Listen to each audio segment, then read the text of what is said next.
Hello guys, welcome back to our channel. We are so excited to have you again. There's a lot of tension and pressure in Rivers State, and most people believe that the fight is almost being shifted away from the Fulani herdsmen who started this whole issue of insecurity, and it's now revolving around the south and the southeast. Most people are saying it's the Ndigbos who are fighting Governor Wike. And some people believe also that the Ndigbos have not let go of what he did to them in Obibo. A lot of reservation here and there. But then one of Ohanese's chieftain has written an open letter to Governor Wike. I tell you, it's going to be a long read. But then if you listen to it very well, I just want to kind of appreciate the guy because the way he presented the issue, no form of insult, it was in a very, nice way, but he didn't fail to point out some very important things, especially the issue of making inflammatory statement against Ndigbo and all of that, the issue of the lockdown. He put all of them together, but it's good you just listen to the content of it. As I did say, it's going to be a long read. Just let's go together. All right. According to the news, Dim Uche Ukuku, Deputy President General of Ndigbo Worldwide, has written an open letter to Governor of Rivers State, Wike. In the letter addressed to the Governor, Okuku asks Wike to kindly reconsider the 7 p.m. to 6 a.m. lockdown recently declared in the state. Wike had, during a statewide broadcast on 10th of May 2021, said that the criminal responsible for the killing were from Obibo. He had said, "We have reviewed the war and manner the recent attack were executed and discovered that the perpetrators, who disguised themselves as security officers, moved in unhindered from Oyibo to launch the attack." And Ndigbo chieftain in the letter wonder how the governor could come up with such conclusion even without proper investigation, adding that Wike should not see the Igbos as his enemy. All right, let's read the full letter from Okuku. And according to the letter, it reads, "Your Excellency, writing you is a difficult task, considering that at a micro level I am Ikwere, but at a macro level I am Igbo. You are also Ikwere, and theater of this violence is Ikwere land, Isiokbo, Omakwa, Chuba, Elimbu are all in Ikwere land. I am from Elele in the Ikwere local government area, LGA.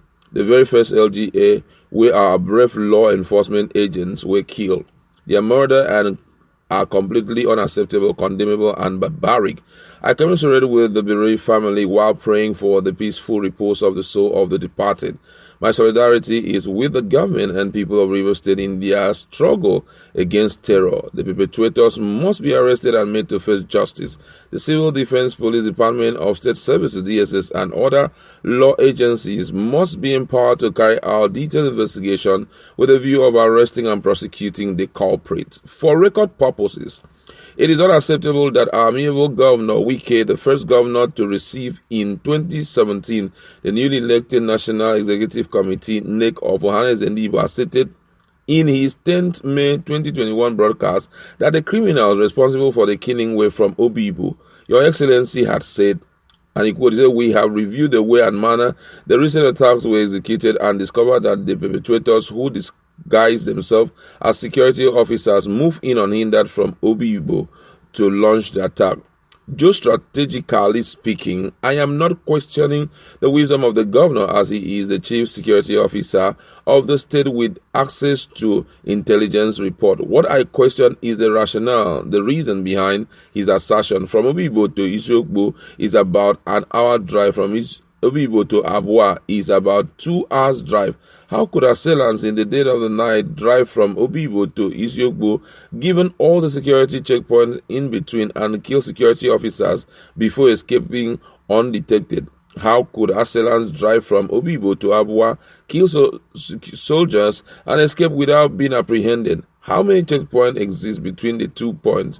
That is what I question. Let it not be that Your Excellency has resorted to profiling and labeling. I am not saying it is not possible that the killers come from Igbo. In the circumstances, however, it is difficult to convince the ordinary man in the street. Profiling and labeling were the order of the day during the NSAS protests when Igbo was completely locked down. A lockdown that claimed the lives of children, women, and the elderly from sheer hunger, dislocation, and frustration. So this profiling, labeling, and prejudicial condemnation must be rejected by all well-meaning Igbos, Nigerians, and men of good conscience because they have a background. The background is that Your Excellency has been provoked by some element in Igbo in the past.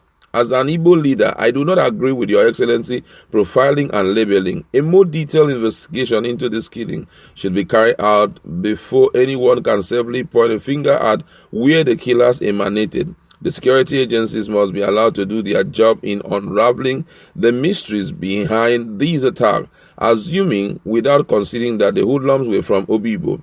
Were they still responsible for the havocs in Akwa Ibom, Ebonyi, Anambra, and Imo? The answer is no. So there is more than meets the eye. I am curious that this killing occurred in the wake of establishment of Eastern Security Network (ESN) by the indigenous people of Biafra and Ebubagu by the 5 governors of the Southeast. It is my contention that Igbo society is kindred and community-based. You cannot establish a security outfit without involving the town union chiefs, youth leaders, community, and women leadership. The only security arrangement that can work in the one that is bottom to top and not top to bottom. The British reaped frustration when they tried putting up political structures from top to bottom. That led to the Abia women riot of 1929. The British never understood the Igbo society. Our political structure is kinship structure where people gather to take decisions affecting their community. So the ESN is a fundamental mistake, bearing in mind that IPOB never consulted the socio-anthropological structure before establishing it. The Southeast governors, who should have known better with all their special assistants and advisors and commissioners versed in Igbo history and culture, also made the same mistake. That explains why both the ESN and Ebubagu are not working. What we are seeing in Igbo land is an implosion. It is this implosion that made IPOB leadership believe that a judicial murder of one of its commanders was authorized by the Southeast governors. This led to retaliation. Instead of security, the establishment of ESN and Ebubagu had led to greater insecurity. Who is the enemy now that we are fighting ourselves? Igbo land is commerce trade dominated in what I call akpataere or survival on daily basis. In Rivers, we have a 7 p.m. to 6 a.m. curfew. That is unacceptable because a lot of people depend on mama put. They sell in the evening between 6 p.m. to 10 p.m. Also, those who lost their jobs use their private cars to do kabu-kabu in the evening. Right now, this support economy does not exist because of the curfew and with its hardship. Mr. Governor, I feel violent because its first victim is the oppressed. Revolution is a double-edged sword. The revolutionary and those who lead into rebellion may perish if their struggle is not properly arranged.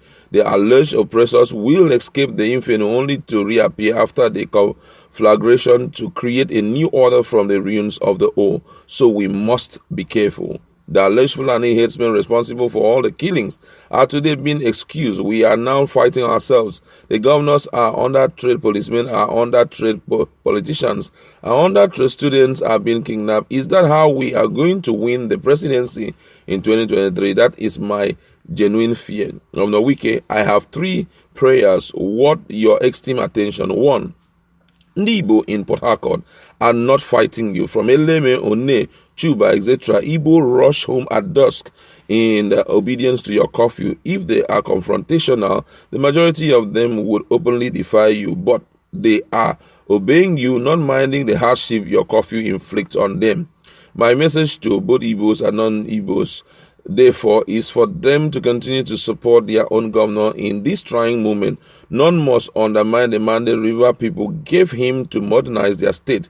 Anyone with useful information on these attacks should talk to the River Rivers Police Command. 2. I appeal to His Excellency Gov.Wike to kindly reconsider the lockdown. Any curfew from 7 a.m. to 6 a.m., 7 p.m. to 6 a.m. is no longer curfew, but a lockdown of 11 hours. This is bad for socio-economic activities of the people who, for the better part of 2020, were under global lockdown. And third, Your Excellency should stop making inflammatory statements capable of dividing us and tensing rivers and more. It is not acceptable for His Excellency to say, for example, that those who carry out an attack are from Ikwere local government area even before a formal investigation is done. Allow the security agencies to investigate and arrest possible suspects. Their findings will then be handed over to you as the CSO. The Ministry of Justice to charge and prosecute those indicted is under you, but Your Excellency cannot be the investigator and prosecutor in your own case. In conclusion, sir, I put it on record that Governor Wike is one of the few governors to appoint a non-indigene as full commissioner.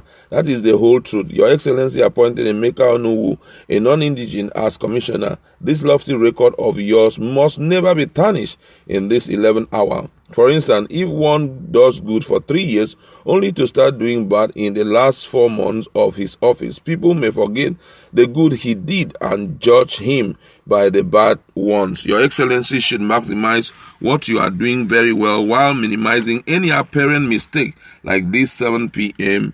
to 6 a.m. curfew. None on the platform of People Democratic Party can dispute that Governor Wike is a possible presidential or vice presidential candidate.